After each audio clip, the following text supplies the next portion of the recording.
You are a stellar example of living in market. You've always, it seems, as long as I've been in this industry, you're always in people's comments. You're always all over LinkedIn. You're always at events. You're always talking in and out with every single person that you meet. What have you seen as the value of living in market, and why did you start doing it?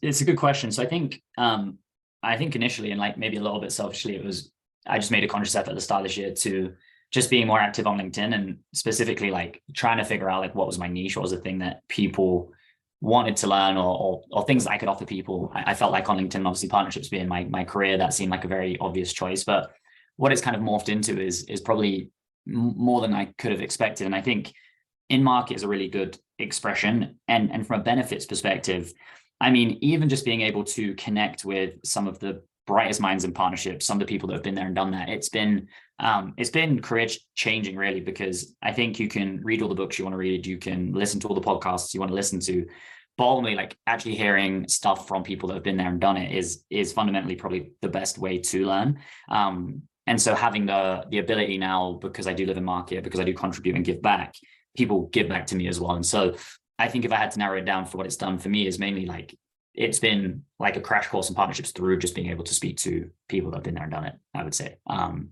then I think on like the more personal level, being able to give back as well. So obviously I've learned stuff, but then I've also got people that are either not in partnerships and want to get into partnerships, or are in partnerships and want to reach director level, or whatever it might be. And being able to have conversations with those people, it kind of is that kind of reciprocal cycle, right? Of people giving back to me, I give back to people, and then it kind of flowing around. So I think it's done both, helped me out, but then allowed me to help other people out as well.